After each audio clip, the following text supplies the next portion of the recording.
పార్టీకి కవిత డ్యామేజ్ చేస్తున్నారా? పరోక్షంగా ఆమె కేసీఆర్ను టార్గెట్ చేస్తున్నారా? తెలంగాణ స్వరాష్ట్రంలో సామాజిక పాలన జరగలేదా?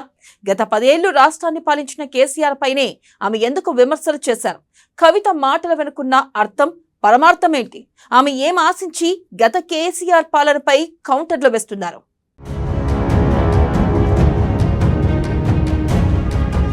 కేసీఆర్ తరహాలోనే మాటల్లో కవిత దిట్ట.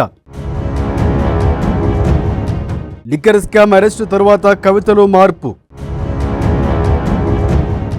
గత 10 ఏళ్ల పాటు సామాజిక పాలన జరగలేదని విమర్శ. 2014-23 వరకు అధికారంలో బీఆర్ఎస్. పార్టీకి డ్యామేజ్ చేసేలా కవిత కామెంట్స్. కవిత మాటల వెనుక ఏదో పరమార్థం.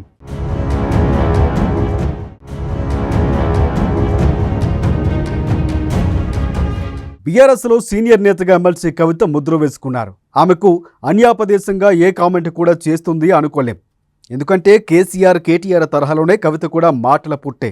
రాజకీయాలతో పాటుగా మాటలు, పదజాలాన్ని తెలంగాణ సామాన్య జనాలకు అర్థమయ్యేలా మాట్లాడటంతో తండ్రి నుంచి వారసత్వం అందుకున్నారు కవిత. దీంతో ఆమె ఏ మాట మాట్లాడినా దానికి విలువ ఉంటుంది, ఏదో పరమార్థము ఉంటుంది. ఆమె అనాలోచితంగానో లేక అవగాహన లేకనో అంటారని ఎవ్వరూ అనుకోరు.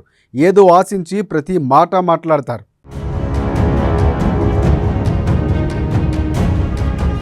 ఢిల్లీ లిక్కర్ స్కామ్లో అరెస్టులైన జైల్లో ఉండి వచ్చిన తరువాత కవిత వైఖరిలో అనేక మార్పులు కనిపిస్తున్నాయి.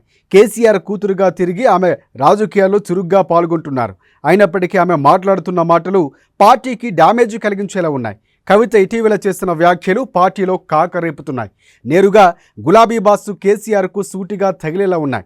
భౌగోళికంగా తెలంగాణ రాష్ట్రాన్ని తెచ్చుకున్నప్పటికీ సకల జనులకు, సబ్బండ వర్గాలకు న్యాయం చేసే తెలంగాణను సాధించుకోలేకపోయామని కూడా మాట్లాడారు. అంతేకాకుండా నియంత పాలన చేస్తున్నామన్నారు. నియంత పాలనపై పోరాడినట్లే రేపటి తెలంగాణలోనూ సమసమాజ స్థాపన కోసం మరొక ఉద్యమం రావాలని కవిత అన్నారు. అంతటితో ఆగకుండా సామాజిక తెలంగాణ దిశగా భవిష్యత్తు అడుగులు పడాలని కవిత అన్నారు. దీంతో కవిత చేసిన వ్యాఖ్యలు రివర్స్లో కారు పార్టీకే తగిలినట్లు సోషల్ మీడియాలో హోరెత్తుతోంది.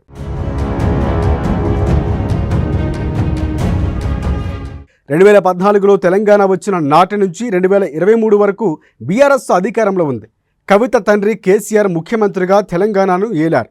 అయితే సామాజిక తెలంగాణ రాలేదని చెప్పి కేసీఆర్తో పాటుగా పార్టీ నేతలు కూడా డిఫెన్స్లోకి కవిత నెట్టేశారంటున్నారు. 10 ఏళ్ల పాటు సామాజిక తెలంగాణను బీఆర్ఎస్ పార్టీ అధినేత కేసీఆర్ పక్కన పెట్టినట్లేనా అని పలువురు సోషల్ మీడియాలో ప్రశ్నిస్తున్నారు. 10 ఏళ్లయి చేయలేని దానిపై పోరాటం చేయడం దేనికంటూ కొందరు సెటైర్లు వేస్తున్నారు.